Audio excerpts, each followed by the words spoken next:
Isso, hoje, terça-feira, é dia do nosso quadro, você já sabe, todas as terças e quintas, nós recebemos aqui Hélio Beltrão e Alessandro Soares comentando os principais assuntos do dia, cada um com a sua opinião. Vamos então aos assuntos de hoje. A sabatina de Jorge Messias, penduricalhos do Judiciário e a Times Square de São Paulo. Hoje a gente começa com o nosso comentarista Hélio Beltrão. Tudo bom, Hélio? Bom dia. Bom dia, Carol. Bom dia, turma. Ô Hélio, hoje é o último dia para o Jorge Messias buscar pessoalmente apoio ao seu nome para uma cadeira no Supremo Tribunal Federal. Amanhã ele será sabatinado na Comissão de Constituição e Justiça do Senado, 5 meses depois de ser escolhido pelo presidente Lula. E a nossa primeira pergunta é bem objetiva, Hélio. O Jorge Messias deve ser aprovado para o Supremo? Carol, essa sabatina, essa validação ou não do Jorge Messias para o Supremo Tribunal Federal vai ser um divisor de águas, na minha opinião. Se o Senado aprovar o Messias, vai jogar querosene no fogo, vai piorar muito o clima institucional, se isso é possível. Se o Senado rejeitar o Messias, como é a prerrogativa constitucional do Senado, vai ajudar a recolocar o Brasil nos trilhos republicanos. E por que eu digo isso? Porque está todo mundo vendo no que se transformou o Supremo Tribunal Federal, um órgão político, um órgão legislativo, legislador, totalmente fora da função constitucional. Essa transmutação do Supremo Tribunal Federal, nesse monstro de 3 cabeças, aconteceu basicamente naquele contexto de alinhamento do establishment contra o Bolsonaro, só que os tempos mudaram. Para a gente resgatar a institucionalidade do STF, a gente precisa de algumas coisas acontecendo. Uma delas é que os próximos nomeados sejam juízes absolutamente não políticos, Carol. Lembrando que nesse governo Lula 3, o Lula já nomeou o advogado pessoal dele na Lava Jato e ele nomeou o Dino, que é um político nato, que foi autoritário como ministro da Justiça e que é ideólogo de extrema esquerda. O Messias, embora a turma do PT tente negar, ele também é um ser muito mais político do que do mundo jurídico. Ele foi assessor da Dilma, ele está no barco do PT há muito tempo. Então, se ele virar ministro do Supremo Tribunal Federal, vai ser mais um a fazer política, mais um a mudar as leis para o que eles acham que deveria ser a lei, em vez de fiscalizar o cumprimento da letra da Constituição, Carol, como ela é. E no nosso sistema, só os senadores podem frear mais essa barbaridade do Lula. É um processo legítimo. O presidente indica quem ele quer, dentro da regra estabelecida, notório saber jurídico, reputação ilibada, etc. E o Senado aceita ou não a indicação. O problema é que, historicamente, sempre rolou aprovação automática. O que se viu até hoje nas sabatinas sempre foram sessões de puxa-saquismo explícito. Então, o Novo, o PL, já fecharam questão contra a aprovação do Messias, ótimo. Lembrando que o voto dos senadores é secreto, ele só é aberto na CCJ. Então, se o Messias for aprovado, na minha opinião, cada senador que tentar a reeleição vai ser questionado, vai ser cobrado sobre como, afinal, ele votou na sessão secreta. O brasileiro, Carol, cansou desse conluio entre os poderosos. Vamos para o nosso segundo assunto, Hélio, que também envolve o judiciário. A Associação dos Magistrados Brasileiros pediu ao Supremo Tribunal Federal mais tempo para a aplicação das novas regras que limitam o pagamento dos chamados penduricalhos. A associação alega que tribunais estão com dificuldades para operacionalizar a decisão. Hélio, na sua opinião, esse prazo maior é necessário? Carol, na verdade, a pergunta é outra. Se a gente já tem uma regra na Constituição que estabelece o teto remuneratório do servidor público, por que diabos o Supremo Tribunal Federal resolveu escrever uma nova regra, uma alteração na lei? Sim, porque o que o Supremo fez foi legalizar o estouro do teto em até 70% todo mês, por meio de verbas mandrake. Porque o teto existe justamente para se colocar um limite, mas a classe política odeia limite, eles não querem um limite, eles querem ganhar mais a qualquer custo. Tem, por exemplo, juiz aos montes ganhando R$100 mil ao mês. A gente viu a matéria que foi apresentada agora há pouco. Um exemplo bem emblemático do que virou o judiciário no Brasil é o juiz Marco Buzzi, ministro do Superior Tribunal de Justiça, que foi afastado por suspeita de assédio sexual. Esse senhor segue recebendo, segundo a imprensa, R$100 mil por mês, mesmo afastado. Então, Pela Constituição, nenhum servidor público, Carol, pode ganhar mais que R$46 mil por mês, que é o salário do ministro do Supremo Tribunal Federal. Depois da decisão do Supremo, verbas indenizatórias e adicional por tempo de carreira podem ser aplicados até o limite de 70% do salário. Então, na prática, a decisão do Supremo chuta os salários dos espertalhões para mais de R$70 mil por mês. Na verdade, eles fizeram um tabelamento. E é óbvio que muito rapidamente todos vão acabar se alinhando a esse novo teto estourado. O que a Associação dos Magistrados quer é ganhar um tempo para continuar pagando todos os penduricários que já vinham sendo pagos e tal, para depois eles litigarem. Deviam ter, na verdade, vergonha. No Brasil, funcionário público sempre ganhou menos que na iniciativa privada, exceto em função ultra qualificada e tal. Hoje ganhou muito mais, na média.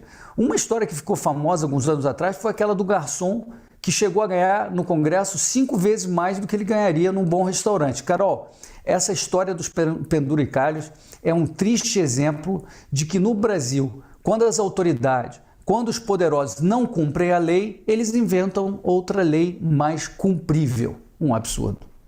E temos aqui nosso terceiro assunto, Hélio, a Times Square paulistana. Esse projeto foi lançado oficialmente pelo governador de São Paulo, pelo prefeito da capital paulista e prevê a instalação de painéis com até 25 metros de altura em prédios da região central de São Paulo. Acontece que os críticos à iniciativa dizem que lembram que há 20 anos foi aprovada a Lei Cidade Limpa, que baniu placas publicitárias que escondiam a arquitetura paulistana. Tanto Tarcísio quanto Ricardo Nunes negam que essa iniciativa descumpra a lei. Mas qual a sua opinião, Hélio? Carol, o Kassab tem muito orgulho dessa lei Cidade Limpa, mas deveria ter, na verdade, vergonha. Porque é uma lei absurda, ela proíbe as pessoas de terem espaço publicitário na sua propriedade. É uma lei que foi implementada, quando ela foi implementada, ela acabou com muitos empregos na cidade de São Paulo, praticamente dizimou o segmento publicitário dos espaços urbanos. No primeiro mundo não é assim não. Tóquio, Nova York, muitas outras cidades são exemplos de cidades que permitem a publicidade nas propriedades particulares. Na maioria das cidades ao redor do mundo, a propaganda é licenciada dentro de certas regras e tal, mas em São Paulo é proibido, só é permitido uma sinalização visual de até 4 metros quadrados, mesmo sem ser propaganda. O verdadeiro objetivo do Kassab, quando ele criou essa lei, na verdade era bem menos nobre. Ele queria aumentar o preço pago pela outorga da publicidade no mobiliário urbano público. Pontos de ônibus que a prefeitura controla, relógios, esse tipo de coisa. E para isso, o que ele fez? Ele matou a concorrência na canetada. Claro que com apoio dos vereadores. Isso é vergonhoso. O conceito de beleza é subjetivo, mas o Kassab quer que todo mundo concorde que a cidade ficou mais bonita depois dessa lei. Será que ficou mais bonita? O Rio de Janeiro, por exemplo, é uma cidade feia só porque outdoor é permitido? Nova York é uma cidade feia? Tóquio? Talvez na cabeça do Kassab. E ele vem na maior cara de pau dizer que se o projeto afrontar a lei da Cidade Limpa, ele vai ser contra. Mas é claro que qualquer projeto que preveja a instalação de LED ou grandes painéis vai ficar fora da lei que só permite 4 metros quadrados de sinalização visual. Então, Carol, esse bom projeto apelidado de Times Square paulistana é uma boa oportunidade para que os vereadores acordem e revoguem essa lei Cidade Limpa, por sinal, um nome enganoso, na minha opinião. Ela é um atraso do ponto de vista urbano, é uma ferramenta malandra para aumentar a arrecadação municipal, porque só a prefeitura pode negociar espaço publicitário em monopólio. Hélio Beltrão, trazendo opinião aqui para o Novo Dia. Hélio, muito obrigada. Até quinta-feira. Até quinta, Carol. Obrigado. Por aqui nós seguimos com o nosso quadro. Agora vamos ouvir o Alessandro Soares, já está aqui com a gente. Tudo bom, Alessandro? Bom dia. Bom dia, Carol. Bom dia a todos. Vamos lá, Alessandro. Amanhã, Jorge Messias, indicado pelo presidente Lula para uma cadeira no Supremo Tribunal Federal, vai responder às perguntas dos senadores na Comissão de Constituição e Justiça. Enquanto o governo busca apoio ao nome do advogado-geral da União e promove o retorno de ministros ao Senado para aumentar o placar favorável a Messias, a oposição se mobiliza para evitar a aprovação e minar votos. Alessandro, na sua opinião, o Jorge Messias deve ser aprovado para o Supremo? Carol, numa situação normal, usual, de indicação de ministro do Supremo Tribunal Federal, com certeza eu poderia dizer para você, olha, é 100% de certeza que Jorge Messias já está aprovado, até porque ele preenche os requisitos constitucionais, e a questão aqui é uma questão de organização e de estratégia e tática política. Então, normalmente o presidente indica, os senadores, se você não tiver nenhum obstáculo maior num contexto de normalidade, acabam aprovando, até porque a gente sabe que esse processo, embora as pessoas ataquem muito o Senado Federal, dizendo, olha, o Senado é só um chancelador dessas indicações do presidente da República, a verdade é que um nome para chegar até o Senado, para ser enviado ao Senado Federal para essa sabatina e aprovação, normalmente ele já passou por um funil, por um conjunto de obstáculos, um conjunto de críticas muito grande para chegar até ali. Então o Jorge Messias conseguiu chegar até esse momento, e aí o que nós temos agora é um contexto um pouco mais complicado, diferente do que seria usual, porque você tem ali uma situação onde o próprio presidente do Senado se mobiliza de maneira muito dúbia com relação à aprovação do nome do Jorge Messias, onde você tem um contexto também, um quadro eleitoral que nós estamos vivenciando agora, onde você tem uma extrema-direita extremamente crítica ao Supremo Tribunal Federal e que também se mobiliza numa direção mais, vamos dizer assim, mais arredia com relação a indicações. Tudo isso faz com que esse momento seja um pouco, vamos dizer assim, mais temerário na indicação do Jorge Messias. E isso faz com que o governo também monte a sua estratégia para tentar garantir votos suficientes. É esse o contexto que nós temos. E aí nós temos também um elemento, que é o elemento jurídico da situação, que é as regras constitucionais. O voto para a aprovação do nome do Jorge Messias após a nomeação, indicação do presidente da República,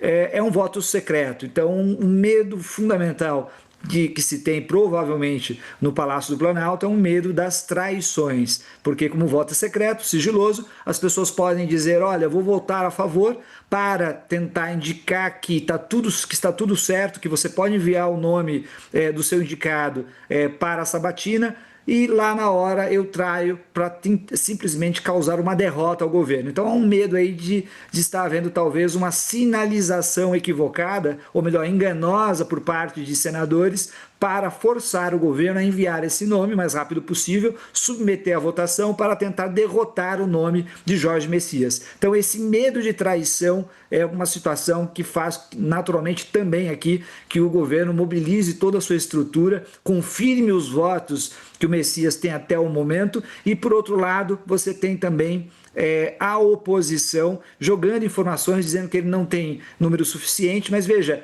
é sempre um jogo muito complicado, mas no fundo o medo é essa sinalização que pode estar sendo dada pelos senadores para tentar criar uma espécie de armadilha dentro do Senado Federal. Então todo mundo está meio que fazendo as suas apostas nesse momento, esperar para ver qual vai ser o resultado e qual a explicação mais razoável com relação a esse resultado a partir de agora. Carol?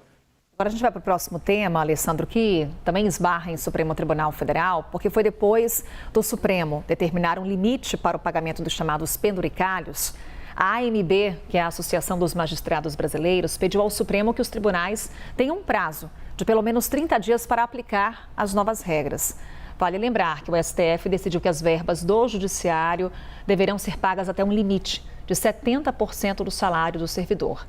Apesar de pedir esse prazo, Alessandro, a associação quer que o trecho que se refere ao pagamento de um adicional por tempo de serviço não seja afetado. Dado esse contexto, Alessandro, juízes precisam de mais tempo para a aplicação das novas regras? Carol, a Associação dos Magistrados do Brasil, é importante a gente dizer aqui, porque ela tem um nome que carrega uma esfera pública muito forte, mas ela é uma associação de representação dos interesses, primordialmente dos interesses da magistratura. Então, espera-se dela, e aqui não tem nenhum tipo de crítica a ser realizada, mas espera-se dela a defesa dos interesses dos magistrados. Ela fez esse pedido tem que ser analisado com muito cuidado, até porque, veja, a decisão do Supremo Tribunal Federal, esse é um dos poucos temas, Carol, vale eu dizer aqui também, é um dos poucos temas que talvez eu tenha um discurso muito populista.